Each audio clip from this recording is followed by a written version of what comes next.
Hello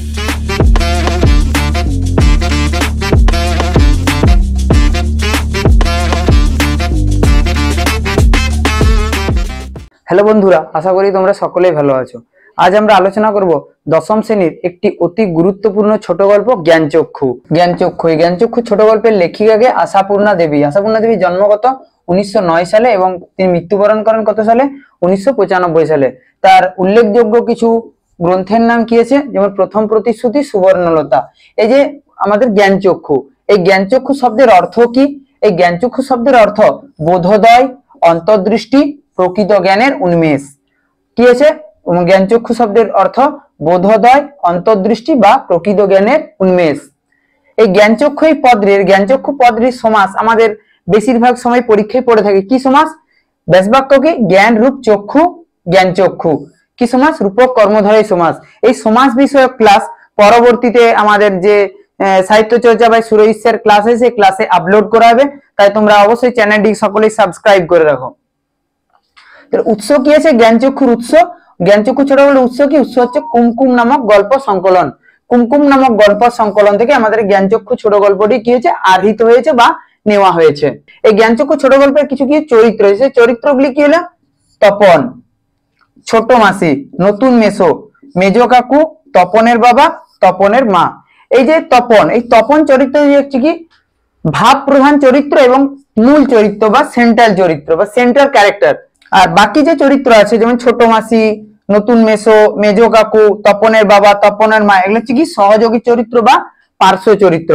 এই মূল চরিত্রকে প্রতিষ্ঠা করার জন্য সহযোগী বা পার্শ্ব চরিত্রের গুরুত্ব অপরিসীম। তো যেহেতু আমরা মাধ্যমিক সকলেই দেবো, যার কারণবশত প্রত্যেকটি গল্প, কবিতা, ব্যাকরণ সবই আমাদের কাছে কিছু খুবই গুরুত্বপূর্ণ। যার কারণে প্রত্যেকটি গল্প, কবিতা এবং ব্যাকরণের যে পাঠ রয়েছে আমাদেরকে অতি মনোযোগ সহকারে পড়ে দেবে, কারণ এই পাঠগুলি উপর আগামী আমাদের যে মাধ্যমিক পরীক্ষা, সেই মাধ্যমিক পরীক্ষা নির্ভর করবে। তাই আমাদের প্রত্যেকটি পাঠের সঠিক ব্যাখ্যা জানা আবশ্যক। প্রত্যেকটি পাঠ আমাদের অত্যন্ত মনোযোগ সহকারে পড়তে হবে, কারণ এখান থেকে আমাদের 1 নাম্বার, 3 নাম্বার এবং 5 নাম্বারের প্রশ্ন এসে থাকে। তাই আমাদের মাধ্যমিক পরীক্ষা যাতে ভালোভাবে হয়, যার কারণে আমাদের কি প্রথম থেকেই সে প্রিপারেশন নিতে হবে। কারণ একটা ইংরেজিতে করা হচ্ছে prevention is better then cure, অর্থাৎ এই মাধ্যমিক গ্রুপ পরীক্ষায় আমরা যাতে খুব সুন্দর একটা রেজাল্ট করতে পারি, তার জন্য খুবই গুরুত্বপূর্ণ হচ্ছে প্রত্যেকটি পাঠকে মনোযোগ সহকারে পড়া। এবার আমরা যে জ্ঞানচক্ষুর যে ছোট গল্প আছে, ছোট গল্পের প্রত্যেকটি লাইন ধরে ধরে ব্যাখ্যা করব। চলো বন্ধুরা, তাহলে আমাদের কি আছে, জ্ঞানচক্ষু ছোট গল্পের প্রত্যেকটি লাইন ধরে ধরে আমরা ব্যাখ্যা করছি, এবং সাথে সাথে যে ইম্পর্টেন্ট যে জায়গাগুলো সেগুলো তোমরা একটু খাতায় ওয়ার্ড নোট করে নেবে। এবং এখান থেকে কি আসতে পারে, 1 নাম্বার, 3 নাম্বার এবং 5 নাম্বারের কোশ্চেন বিগত বহুবার এসেছে। সেই জায়গাগুলো আমি বলে দেবো, তোমরা খাতা দরকার হলে খাতায় নোট করে রাখতে পারো। আর ভিডিও শেষে আমাদের কি হবে, গুরুত্বপূর্ণ যে প্রশ্ন, সে প্রশ্নও কিন্তু দিয়ে হবে। চলো বন্ধুরা, আমরা প্রত্যেকটি লাইন ধরে ধরে ব্যাখ্যা করছি। দেখো, ফার্স্ট লাইন, কথাটা শুনে তপনের চোখ মার্বেল হয়ে গেল। তাহলে কথাটা শুনে তপনের চোখ মার্বেল হয়ে গেল। প্রথমে আমাদের জিজ্ঞাসা থেকে যায় যে গল্প শুরু হলো না কোন কথা? এটা হচ্ছে ছোট গল্পের বৈশিষ্ট্য। তাহলে ছোট গল্পের কি আছে, নিজস্ব কিছু বৈশিষ্ট্য থাকে। কি? হঠাৎ শুরু। 2, বিন্দুতে সিন্ধুর দর্শন। এগুলো খাতায় একটু ওয়ার্ড নোট করে নাও। প্রথম কি? হঠাৎ শুরু। 2 হচ্ছে বিন্দুতে সিন্ধুর দর্শন। ঘটনার একমুখী ভাব, অর্থাৎ অনেক কিছু চরিত্র থাকলেও একটা চরিত্রকে এখানে প্রতিষ্ঠা করা হবে। যেরকম আমাদের এখানে গিয়েছে ছোট মাসি, তপন, নতুন মেসো, মেজ কাকু, তপনের বাবা, তপনের মা, অনেক চরিত্র আছে, কিন্তু এখানে একমুখী ভাব, ঘটনা একমুখী ভাব বলতে কেবলমাত্র তপন রূপ চরিত্রকে এখানে প্রতিষ্ঠা করা হবে বা এক্সিস্ট করা হবে।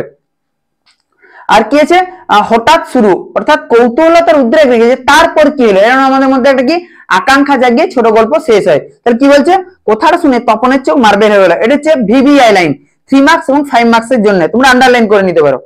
নতুন মেসোমশাই, যার সঙ্গে এই কদিন আগে তপনের ছোট মাসির বিয়ে হয়ে গেল, দেদার ঘোটাপোটা করে সেই তিনি নাকি বই লেখেন। তাহলে ছোট আমাদের যে নতুন মেসো, তাহলে নতুন মেসো কি লেখেন? বই লেখেন। সেই সব বই নাকি ছাপাও হয়, অনেক বই ছাপা হয়েছে মেসোর। তাহলে মেসোর বই অনেক কি হয়েছে, ছাপা হয়েছে। তার মানে তপনের নতুন মেসোমশাই একজন লেখক, সত্যিকার লেখক। তাহলে তপনের মেসোমশাই কি 1 নাম্বার আসতে পারে যে লেখক। জলজন্ত একজন লেখককে এত কাছ থেকে কখনো দেখেনি তপন, দেখা যায় তাই জানতো না। মানে একজন লেখককে যে এত কাছ থেকে দেখা যায় সেটাই তার কি ছিল, কল্পনার অতীত ছিল। আমাদের এই যে ছোট গল্পে, এই ছোট গল্পে পড়ার স্টাইল একটু আলাদা। আমি কিভাবে পড়ছি তোমরা একটু মার্ক করে নিয়ে সেইভাবে পড়বে, তাহলে বুঝতে সুবিধা হবে। না হলে কি হবে, ক্যারেক্টার ঘাটিয়ে যাবে এবং টেক্সট বুঝতে অনেকটা অসুবিধা হবে। আমি যেভাবে যেখানে ফার্স্ট পার্ট শেষ করছি এবং কোনখান থেকে আবার শুরু করছি, এটা একটু ভালো করে তোমরা ব্র্যাকেট করে নিতে পারো বইয়ের মধ্যে। লেখকরা যে তপনের মামা, ছোট মেসো বা মেজো কাকুর মতো মানুষ, এই বিষয়ে সন্দেহ ছিল তপনের। তাহলে তপনের কি ধারণা ছিল, লেখকরা হচ্ছে অন্য গ্রহের জীব বিশেষ। ঠিক আছে, এখানে আমরা ছোট গল্পে দেখতে পাবো তপনের দুবার জ্ঞানচক্ষুর উন্মোচন হবে। জ্ঞানচক্ষু বলতে কি, প্রকৃত জ্ঞানের উন্মেষ, অর্থাৎ সে রিয়েলিটিকে জানবে। ফার্স্ট টাইম কি আছে, যখন তার যে আমরা যেখানে পড়ছি কি আছে, যখন তার নতুন মেসোকে সে দেখবে এবং অবাক হয়ে যাবে যে নতুন মেসো মশাই লেখক, মানে তার একটা অন্য রকমের ধারণা ছিল যে লেখক কোন আকাশ থেকে পড়া জীব এরকম। যখন সে দেখবে যে আর পাঁচজন সাধারণ মানুষের মতোই লেখক একজন মানুষ, তখন তার কি হবে, জ্ঞানচক্ষু উন্মোচিত হবে। তারপর দেখো, কিন্তু নতুন মেসোকে দেখে জ্ঞানচক্ষু খুলে গেল তপনে। কি বললাম আমি, যে ফার্স্ট টাইম তপনে কি হবে, জ্ঞানচক্ষুর উন্মোচন ঘটবে। আশ্চর্য, কোথাও কিছু উল্টো পাল্টা নেই, অন্যরকম নেই, বলছে একেবারে নিছক মানুষ। তাহলে তপন কি বললাম, তপন হচ্ছে শিশু সুলভ একটা ক্যারেক্টার, যার কারণে আমাদের বয়সের সাথে সাথে ভাবনাও চেঞ্জ হয়। ঠিক আছে, তপন যেহেতু ছোট, যার কারণে তার ভাবনা অন্য রকমের সম্পূর্ণ। সেই ওদের মতোই দাড়ি কামান, সিগারেট খান, খেতে বসেই আরে ব্যাস এত কখনো খাওয়া যায় বলে অর্ধেক তুলিয়ে দেন। চানের সময় চান করেন এবং ঘুমের সময় ঘুমন। তপন ছোট মেসের এইসব অ্যাক্টিভিটি দেখে অবাক, বলছে আরেক বাস লেখক এরকম আর পাঁচজন সাধারণ মানুষের মতোই। তাছাড়া ঠিক ছোট মামাদের মতোই খবরের কাগজের সব কথা নিয়ে প্রবল ভাবে গল্প করেন, তর্ক করেন, আর শেষ পর্যন্ত এদেশের কিছু হবে না। এখানে আন্ডারলাইন করে রাখো, এর পরীক্ষার জন্য বিবিআই শর্টের জন্য, যে এদেশের কিছু হবে না আলোচ্য অংশটি বক্তাকে বলে সিনেমা দেখতে যান, কি বেড়াতে বেরোন সেজে গুজে। মামার বাড়িতে এই বিয়ে উপলক্ষে এসেছে তপন, এটি আন্ডারলাইন করে রাখো, খুবই গুরুত্বপূর্ণ, যে তপন মামার বাড়িতে এসেছিল কেন। আর ছুটি আছে বলেই রয়ে গেছে। ওদিকে মেসোর নাকি গরমের ছুটি চলছে, যেহেতু তার মেসো গিয়েছে কলেজের অধ্যাপক, আমরা আস্তে আস্তে জানতে পারবো, যার কারণে তার ছুটি আছে। তাই মেসো শ্বশুর বাড়িতে রয়ে গেছে কদিন। তাই অহরহ জলজ্যান্ত, অহরহ বলতে এখানে কি বোঝানো হচ্ছে, অহরহ মানে সর্বদা, রাত দিন। তাহলে অহরহ শব্দের অর্থ কি, রাত দিন। জলজ্যান্ত একজন লেখককে দেখবার সুযোগ হবেই তপনের, আর সেই সুযোগই দেখতে পাচ্ছে তপন। লেখক মানে কোনো আকাশ থেকে পড়া জীব নয়, তপনদের মতোই মানুষ। তবে তপনের বা লেখক হতে বাধা কি? তাহলে এখন কি হচ্ছে, তপনের মধ্যে একটা কি হচ্ছে, তপনের মধ্যে একটা সাহসিকতা কাজ করছে যে আমিও লিখতে পারি। কারণ আমরা যখন কোনো জিনিসকে সামনে থেকে দেখি, সেই জিনিসটার সামনে থেকে দেখি, তাহলে কি আমাদের আত্মবিশ্বাসটা আরো বেশি বেড়ে যায় যে আমিও করতে পারি। যদি আমার পরিচিত ব্যক্তি এই কাজটা করতে পারে, তাহলে আমিও পারি। তপনের মধ্যেও কি হচ্ছে, সে আত্মবিশ্বাস গ্রো আপ হচ্ছে, যার কারণে তপন কি বলছে যে আমারই লেখক হতে বাধা কি, এটা আন্ডারলাইন দিয়ে রাখবে। তো এটা ছিল ফার্স্ট পার্ট। এবার আমরা সেকেন্ড পার্ট কোন দিক পড়ছি একটু ভালো করে দেখবে। দেখো 12 পাতার ওই ফার্স্ট কিছু লাইনের পর এই কথাটাই ভাবছে তপন রাত দিন। তাহলে কোন কথা, এই যে তপনের লেখক হতে বাধা কি, এই কথাই তপন রাত দিন ভেবে যাচ্ছে। ছেলেবেলা থেকেই তো রাশি, তাহলে এখানে রাশি শব্দের অর্থ হচ্ছে, রাশি মানে হচ্ছে অনেক, প্রাচুর্য অর্থে। রাশি গল্প শুনেছে তপন, আর এখন বস্তা পড়ছে। মানে এখন তপনের কাজ হচ্ছে শুধু গল্প লেখা এবং পড়া, কারণ তার যে কনফিডেন্স কি হচ্ছে, গ্রো হয়ে গেছে। কাজে গল্প জিনিসটা যে কি সেটা জানতে তো বাকি নেই, সে গল্প মোটামুটি বুঝে গেছে কি, শুধু এইটাই জানা ছিল না সেটা এমনই সহজ মানুষই লিখতে পারে। বলছে গল্প যে মানুষই লিখতে পারে, সেটা কি ছিল, তপনের আগে সন্দেহ ছিল, কিন্তু নতুন মেসোকে দেখে সে সন্দেহ আর তপনের মধ্যে আজ আর নেই। নতুন মেসোকে দেখে জানলো সেটা, তবে আর পাইকে তপনকে, মানে তপন এখন গিয়েছে, তপনের মধ্যে কবি সত্তার জাগরণ, যে তপন সে নিজেকে ভাবছে আমি কবি হতে পারি।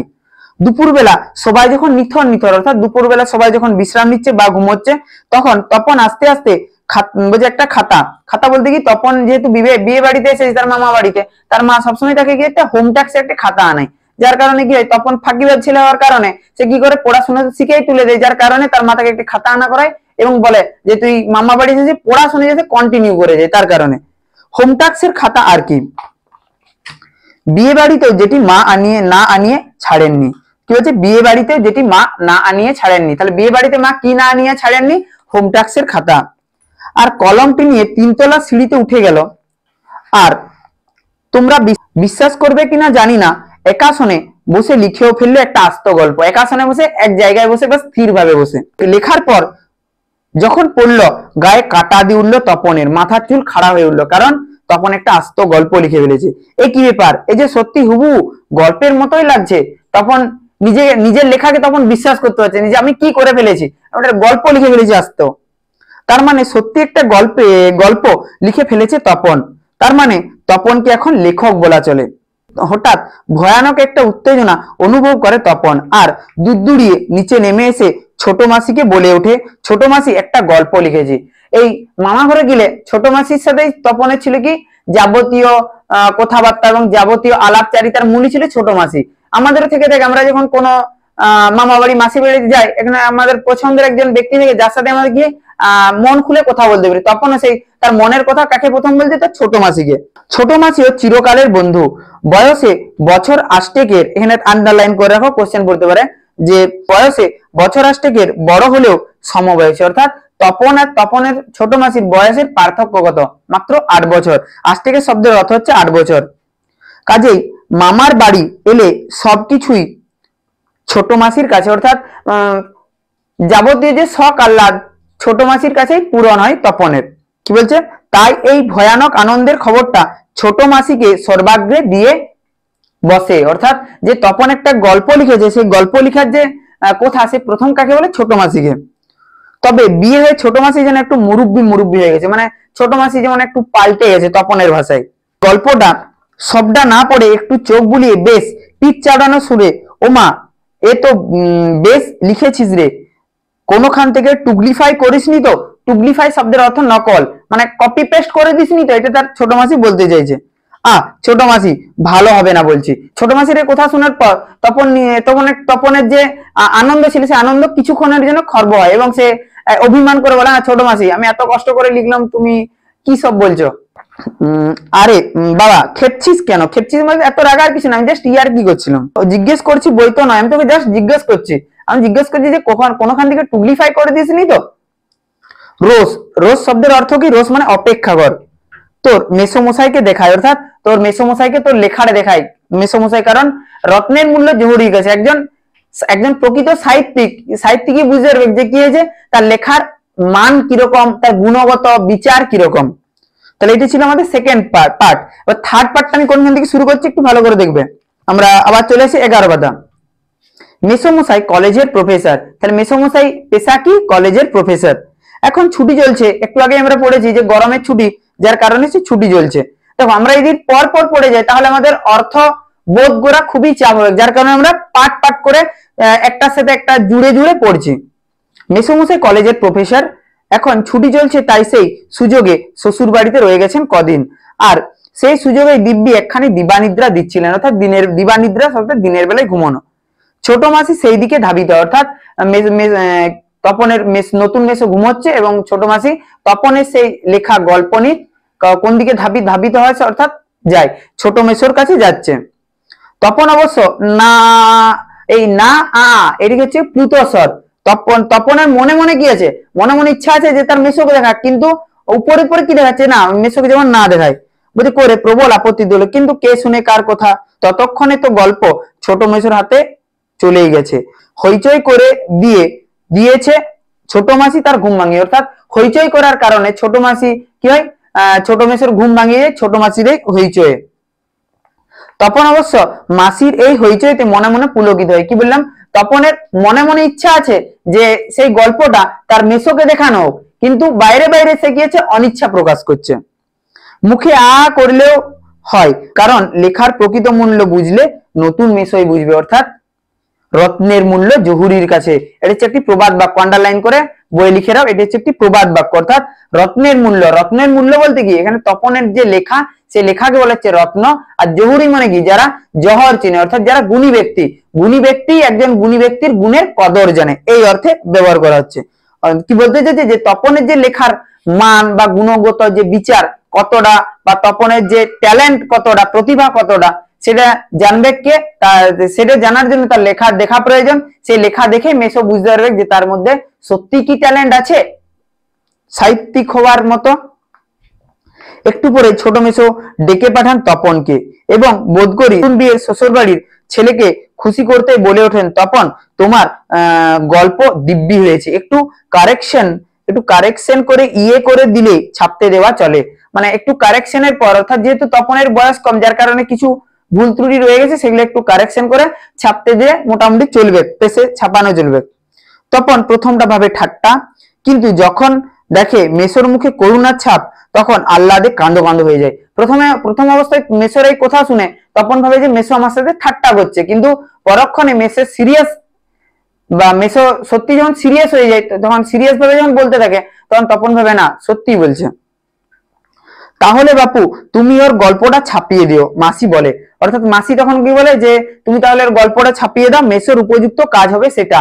তাহলে এখান থেকে আমাদের শর্ট কোশ্চেন দু রকমের আসতে পারে, যার কারণে লাইনটি আন্ডারলাইন করে নাও। কি বলছে যে মেসোর উপযুক্ত কাজ হবে সেটা, উক্তিটির বক্তাকে এক নম্বরে আসতে পারে। অন্যভাবে কি আসতে পারে, অন্য কোশ্চেন যে মেসোর উপযুক্ত কাজ হবে সেটা, কাজটি কি? মেসো তেমনি করুণার মূর্তিতে বলেন, তা দেওয়া যায়, আমি বললে সন্ধ্যা দ্বারা সম্পাদক না করতে পারবে না। অর্থাৎ আমি যদি বলি সন্ধ্যা দ্বারা পত্রিকার যে সম্পাদক আছে সেই সম্পাদক কি করতে পারবেন না করতে পারেন। সন্ধ্যা দ্বারা পত্রিকা বলতে তাহলে তপনের মেসো কোথায় কাজ করে, বা তপনের মেসোর সাথে জানাশোনা কোন পত্রিকা আছে, সন্ধ্যা দ্বারা পত্রিকা। এই সম্পাদক কি বলে, এডিটর। সন্ধ্যা দ্বারা পত্রিকার যে এডিটর আছে সেই এডিটরের সাথে তপনের মেসোর, নতুন মেসোর খুব সুন্দর পরিচিতি আছে, যার কারণে আমি যদি বলি ছাপতে তাহলে ছেপে দিবে। ঠিক আছে তপন তোমার গল্প আমি ছাপিয়ে দেব। মেসো কি বলে, ঠিক আছে তপন তুমি যে গল্প লিখেছো সেই গল্পটা আমি ছাপিয়ে দেব। বিকেলে চায়ের টেবিলে ওঠে কথাটা, এইটাও 3 নাম্বারের জন্য খুবই গুরুত্বপূর্ণ। তাহলে বিকেলে চায়ের টেবিলে ওঠে কথাটা, কোন কথাটা, ওই তপনের মেসো যে তপনের লেখা গল্প ছাপিয়ে দেয় সেই কথা। আর সবাই তপনের গল্প শুনে হাসে। মানে চায়ের টেবিল যেহেতু মানে এখানে গিয়েছে, তপনের পরিবারের সকলেই আছে, মা বাবা মাসি কাকা সকলে আছে এবং সকলেই হাসাহাসি করতে থাকে। কিন্তু মেসো বলেন না না আমি বলছি তপনের হাত আছে। এখানে হাত শব্দের অর্থ কিন্তু হস্ত বা হ্যান্ড নয়, এখানে হাত শব্দের অর্থ হচ্ছে ভাষার দখল। তাহলে একটু এখানে ওয়ার্ড নোট করে নেবে। তাহলে হাত শব্দের অর্থ কি, হাত শব্দের অর্থ হচ্ছে ভাষার দখল। এটা এমসিকিউ এসিকিউ তো বহুবার পড়েছে। চোখও আছে, নচেত এই বয়সের ছেলে মেয়েরা গল্প লিখতে বসলেই হয় রাজা রানীর গল্প লেখে, নয় তো খুন জখম অ্যাক্সিডেন্ট অথবা না খেতে পেয়ে মরে যাওয়া মাল মশলা নিয়ে বসে। এখানে মাল মশলা বলতে মানে তাদের গল্পের যে বিষয়, সেই তপনের বয়সী বাকি সমস্ত যে বালক বালিকাদের গল্পের মূল বিষয় কি হয়ে থাকে, রাজা রানীর গল্প, খুন জখম অ্যাক্সিডেন্টের গল্প, এই সমস্তই তাদের গল্পের মূল বিষয়। কিন্তু তপনের গল্পের বিষয় সম্পূর্ণ আলাদা। দেখা যাক তপনের গল্পের মূল বিষয় কি। তপন যে সেই দিকে যায়নি, তপনের গল্পের মূল বিষয় না রাজা রানীর গল্প, না খুন জখম অ্যাক্সিডেন্ট গল্প। তাহলে তপনের লেখার মূল বিষয় কি দেখা যাক। শুধু ওর ভর্তি হওয়ার দিনের অভিজ্ঞতা আর অনুভূতির বিষয় নিয়ে লিখেছে। বলছে এটা খুব ভালো ওর হবে। মানে তপনের যে লেখার মূল বিষয় কি, তার স্কুলের ফার্স্ট দিনের যে অভিজ্ঞতা, সেই অভিজ্ঞতাই হচ্ছে তার লেখার মূল বিষয়। তপন বিহ্বল দৃষ্টিতে তাকায়, তপন তখন কি হয়, অবাক হয়ে যায়। তারপর ছুটি ফুরলে মেসো গল্পটি নিয়ে চলে গেলেন। তপন কৃতার্থ হয়ে বসে বসে দিন গুনে, আন্ডারলাইন করো। তারপর ছুটি হলে গিয়ে মেসো চলে যায় তার ঘর এবং তপন গিয়ে তার নিজের বাড়ি ফিরে আসে এবং সেই দিন গুনতে থাকে যে কবে তার লেখা গল্প ছাপার অক্ষরে সকলের হাতে হাতে ঘুরবে। তারপর দেখবে আমরা কোনখান থেকে পড়ছি, এই ব্র্যাকেট গুলো খুব গুরুত্বপূর্ণ, না হলে গল্পটার যে অর্থ সে অর্থ অনেক সময় কি হবে, ব্যক্তি আমাদের যে অর্থ সে অর্থ প্রকৃত অর্থে প্রকাশ পাবে না। যার কারণে আমি কোনখান থেকে পড়ছি, কোনখান থেকে ছাড়ছি, আবার কোনখান থেকে পড়ছি, আবার কোনখান থেকে ছাড়ছি, গুরুত্বপূর্ণ। ফোর্থ ফেজ দেওয়া, কোথায় গল্পের সে আটো সাটো ছাপার অক্ষরে গাথা চেহারাটি। তখন এখন অপেক্ষা করছে যে কোথায় সেই গল্প যে আমি লিখেছিলাম সেই গল্প কবে প্রকাশিত হবে, আদৌ কি প্রকাশিত হবে, যার জন্য হাঁ করে আছে তপন। মামার বাড়ি থেকে বাড়িতে চলে এসেও মানে তপন গিয়েছে এখন অপেক্ষা করছে যে কবে তার লেখা গল্প ছাপার অক্ষরে প্রকাশিত হবে। এদিকে বাড়িতে তপনের নাম হয়ে গেছে কবি সাহিত্যিক কথা শিল্পী। আন্ডারলাইন করে রাখো, খুব গুরুত্বপূর্ণ 1 নম্বরের জন্য, যে তপনের নাম কি হয়ে গেছে, কবি সাহিত্যিক কথা শিল্পী।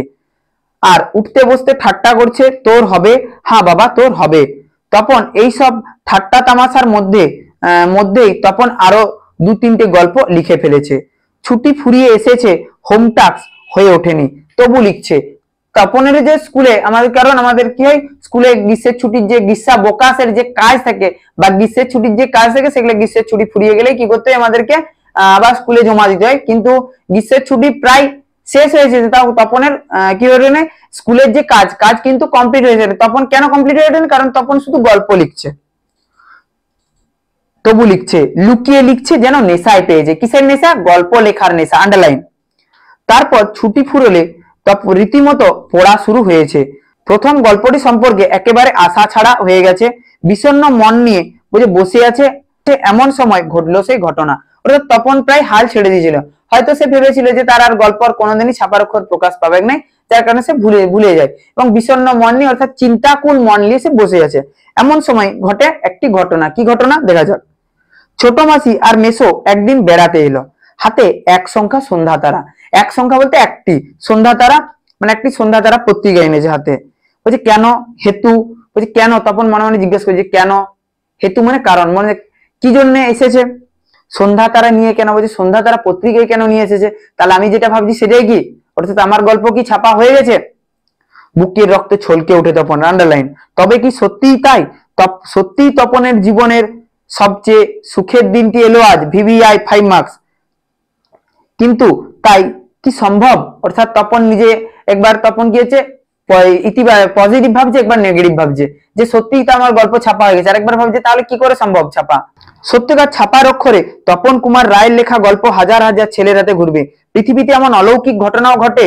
3 নাম্বার এবং 5 নাম্বারের জন্য ভিভিআই লাইন সকলে দাগ দিয়ে নাও। কি হচ্ছে? পৃথিবীতে এমন অলৌকিক ঘটনাও ঘটে। অলৌকিক মানে যেটা অসম্ভব, অর্থাৎ তপনের লেখা গল্প, তপন কুমার রায়ের লেখা গল্প সকল হাতে হাতে ঘুরবে। এটি কি মেনে নিয়ে, এটি কি সত্যি হতে চলেছে, এটাই কি বাস্তব, এরকম তপন ভাবতে থাকে। বলছে তা ঘটেছে, সত্যিই ঘটেছে। সূচিপত্রে নাম রয়েছে, অর্থাৎ সূচিপত্রে যে নাম, ওই সূচিপত্রে নাম প্রথম দিন গল্প শ্রী তপন কুমার রায়, অর্থাৎ গল্পের নাম প্রথম দিন, লেখককে তপন কুমার রায়, শ্রী তপন কুমার রায়। সারা বাড়িতে শোরগোল পড়ে গেছে, তপনের লেখা গল্প পত্রিকায় ছাপা হয়েছে। অর্থাৎ সারা বাড়িতে একটা আনন্দ বিহ্বল পরিস্থিতি তৈরি হয়েছে, তপনের লেখা গল্প ছাপা হয়েছে। ওর লেখক মেসো ছাপিয়ে দিয়েছে, মানে তপনের লেখা গল্প অপেক্ষা ওর নতুন মেসোর কৃতিত্বকে এখানে অধিক করে তোলা হচ্ছে। পত্রিকাটি সকলের হাতে হাতে ঘোরে, সকলে একবার করে চোখ বোলায় আর বলে, বারে চমৎকার লিখেছে তো। মেসো অবশ্য মৃদু মৃদু বলেন, একটু আধটু কারেকশন করতে হয়েছে অবশ্য, নেহাত কাঁচা তো। মেসো নিজের ক্রেডিট নেওয়ার জন্য কি বলে, যে একটু একটু কারেকশন করেছি তার জন্য এত পপুলার, নাহলে কিন্তু হতো না। মাসি বলে, তা হোক, নতুন নতুন অমন হয়। মাসি কি বলে, প্রথম লিখছে তো আস্তে আস্তে ঠিক হয়ে যাবে। ক্রমশ কথাটা ছড়িয়ে পড়ে। তো কোন কথা? এই কারেকশনের কথা, আন্ডারলাইন 3 নাম্বারের জন্য খুব গুরুত্বপূর্ণ, দাগ নিয়ে নাও। এই কারেকশনের কথা বাবা বলেন, তাই তা নইলে ফট করে একটা লিখলো আর ছাপা হলো। ওই যে একটু কারেকশন করেছে বলেই না ছাপা হয়েছে। এখানে তার বাবা, তপনের বাবা বলতে, যেখানে নতুন মেসের কৃতিত্ব হচ্ছে অধিক তপনের অপেক্ষা। মেজু কাকু বলেন, তা ওরকম একটি লেখক মেসো থাকা মন্দ নয়, আমাদের থাকলে আমরাও চেষ্টা করে দেখতাম। তপনের মেসো কি বলছে, যে আমাদের যদি মেসো থাকতো আমরাও চেষ্টা করে দেখতাম।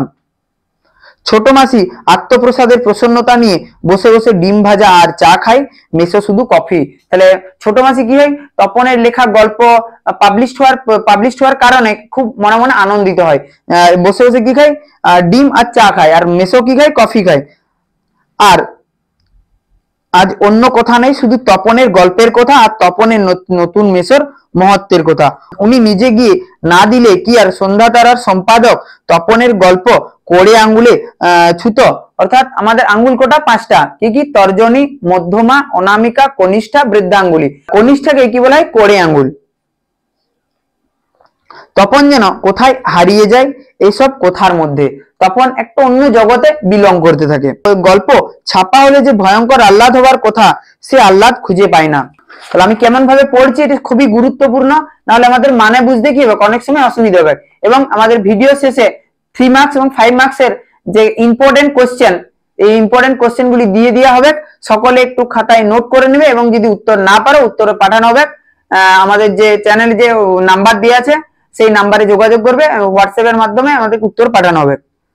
অনেকক্ষণ পর মা বলেন, কই তুই নিজের মুখে একবার পড় তো। তপন শুনি। বাবা তোর পেটে পেটে এতক্ষণে বইটা নিজের হাতে পাই তপন। মানে তপনের লেখা বই বা ছাপা বই এখনো তপনের হাতে আসে না। তখন কি ছিল, তার বাড়ির যে অন্যান্য সদস্যরা ছিল তাদের সদস্যের হাতে সেই বই ঘুরছিল। মা বলেন, কই পড়, লজ্জা কি, পড় সবাই শুনি। তপন লজ্জা ভেঙে পড়তে যায়, কেসে গলা পরিষ্কার করে। কিন্তু এ কি, এসব কি পড়ছে তপন? তপন নিজের লেখাকে অচেনা মনে হয়, কারণ ছোট মেসো কি করেছে, গোটা গল্পটাকে প্রথম থেকে শেষ পর্যন্ত চেঞ্জ করে দিয়েছে। কেবলমাত্র শিরোনাম এক, বাকি সব আলাদা। এ কার গল্প? এর প্রত্যেকটি লাইন তো নতুন, আনকোরা। আনকোরা মানে অপরিচিত, আনকোরা শব্দের অর্থ অপরিচিত। তপনের অপরিচিত, এর মধ্যে তপন কোথা? অর্থাৎ এই যে টোটাল গল্প, এই গল্পের মধ্যে তপনের লেখা একটা লাইনও নাই, নট এ সিঙ্গেল। কেবলমাত্র কি আছে, শিরোনাম আছে। তার মানে মেসো তপনের গল্পটিকে আগাগোড়ায় কারেকশন করেছে। তাহলে আগাগোড়া শব্দের অর্থ প্রথম থেকে শেষ পর্যন্ত, অর্থাৎ নতুন করে লিখেছেন নিজের পাকা হাতে কলমে। অর্থাৎ নতুন মেসো গল্প আগাগোড়া চেঞ্জ করে দিয়েছে। তপন আর পড়তে পারে না, বোবার মতো বসে থাকে। তারপর ধমক খায়, কিরে তোর দেখি পায়া ভারী হয়ে গেল। পায়া ভারী শব্দ হচ্ছে কি, একটা বাগধারা। পায়া ভারী, আন্ডারলাইন, পায়া ভারী কি, একটা বাগধারা। পায়া ভারী শব্দের অর্থ অহংকারী। তপনের মা তাকে বলতে থাকে, কি রে তুই একটা গল্প লিখে কি অহংকারী হয়ে গেলি? সবাই শুনতে চাইছে তবু পড়ছিস না, না অতি আহ্লাদে বাক্য হরে গেল। না বলতে চাইছে কি তপনের মা, যে তোর অতি আনন্দের কারণে বাক্য হরে গেলি, অর্থাৎ তুই বাক্য হারা হয়ে গেলি, তোর মুখ থেকে কি আর কথা বেরোচ্ছে না আনন্দের কারণে? তপন গড়গড়িয়ে পড়ে যায়, তপন রিডিং পড়তে থাকে। তপনের মাথায় ঢোকে না সে কি পড়ছে। সে গিয়ে রিডিং গড়গড়িয়ে পড়ে যায়, কিন্তু সে বুঝতে পারেনি কি পড়ছে। তবু ধন্যি ধন্যি পড়ে যায়। আর একবার রব ওঠে, তপনের লেখক মেসো তপনের গল্পটি ছাপিয়ে দিয়েছে। তপন গড়গড় করে রিডিং পড়ার পর তপন দৌড়ে গিয়ে তপন বইটা ফেলে রেখে চলে যায়। তপন ছাদে উঠে গিয়ে শার্টের তোলাটা তুলে চোখ মুছে। তপনের মনে হয় আজ যেন তার জীবনের সবচেয়ে দুঃখের দিন। কেন তা জানে না তপন। তপনে গিয়ে আনন্দের দিন কিছুক্ষণের মধ্যেই দুঃখের দিনে পর্যবসিত হয়। কারণ তপন ভেবেছিল যে তার লেখা গল্প নতুন মেসো ছাপিয়েছে, কিন্তু সে পরক্ষণে যখন জানতে পারে বা বুঝতে পারে যে নতুন মেসো তার গল্প ছাপায়নি, কেবলমাত্র প্রথম দিন তপন কুমার রায় এইটুকু একই আছে, বাকি চেঞ্জ হয়ে গেছে, তখন কি হয়, তপনের আনন্দের দিন দুঃখের দিনে পর্যবসিত হয় বা রূপান্তরিত হয়। শুধু এই দুঃখের মুহূর্তে গভীরভাবে সংকল্প করে তপন, আন্ডারলাইন 5 মার্কস 3 মার্কসের জন্য, যদি কখনো লেখা ছাপতে দেয় তো তপন নিজে গিয়ে দেবে নিজের কাঁচা লেখা। অর্থাৎ তপন নিজের হাতে প্রেসে ছাপতে দিয়ে আসবে কাঁচা লেখা। অর্থাৎ তপনের, যেহেতু তপন বয়সে ছোট, যার কারণে সেই নবীন লেখাকে সে ছাপতে দিবে, প্রবীণ লেখার তার প্রয়োজন নাই। তারপর কি বলছে, ছাপা হোক না হয় না হোক, অর্থাৎ তপনের গল্প ছাপা হোক বা না হোক তাতে তপনের কোনো দুঃখ নাই, কিন্তু তপনকে যেন অন্য কারো গল্প না পড়তে হয়, তপনকে যেন আর কখনো শুনতে না হয় অমুক তপনের লেখা ছাপিয়ে দিয়েছে। অমুক বলতে তার মেসোকে বোঝানো হচ্ছে যে অমুক মেসোর দ্বারাই কেছে ছাপানো হয়েছে। আর তপনকে যেন নিজের গল্প পড়তে বসে অন্যের লেখা লাইন পড়তে না হয়। তার চেয়ে দুঃখের কিছু নেই, তার চেয়ে অপমানের। অর্থাৎ তপন কি বলে, যে অন্যের গল্প পড়ার যে দুঃখ বা অপমান, সেটা খুবই অপমানজনক। অর্থাৎ তপন নিজে নিজে প্রতিজ্ঞা করে যে কি আছে, যদি সে কখনো পরবর্তীতে গল্প ছাপতে দেয় তাহলে কি হবে, সে নিজে যেয়ে ছাপতে দিয়ে আসবে, কোনো কারো ভায়া বা মাধ্যম মারফত বাদ দিয়ে। এখানে আমরা তপনে কি দেখলাম, দুবার জ্ঞানচক্ষুর উন্মোচন হয়। ফার্স্ট টাইম কখন, যখন সে নতুন মেসোকে দেখে, যে নতুন মেসো আর 5 জন সাধারণ মানুষের মতো মানুষ, তখন তার কি হয়, ফার্স্ট টাইম জ্ঞানচক্ষুর উন্মোচন হয়। সেকেন্ড টাইম কখন হয়, যখন সে দেখে যে তার লেখা গল্প আগাগোড়ায় চেঞ্জ হয়ে গেছে, তখন স্যার কি হয়, লেখা গল্প আগাগোড়ায় নতুন মেসো চেঞ্জ করে দিয়েছে বা কারেকশন করে দিয়েছে, তখন তার দ্বিতীয়বার জ্ঞানচক্ষুর উন্মোচন হয়। আমাদের এই যে জ্ঞানচক্ষু নামকরণ, এই জ্ঞানচক্ষু নামকরণ হচ্ছে ব্যঞ্জনা ভিত্তিক। যদি পড়ানো ভালো লেগে থাকে চ্যানেলটা অবশ্যই সাবস্ক্রাইব করো এবং বন্ধুদের মধ্যে শেয়ার করে দাও।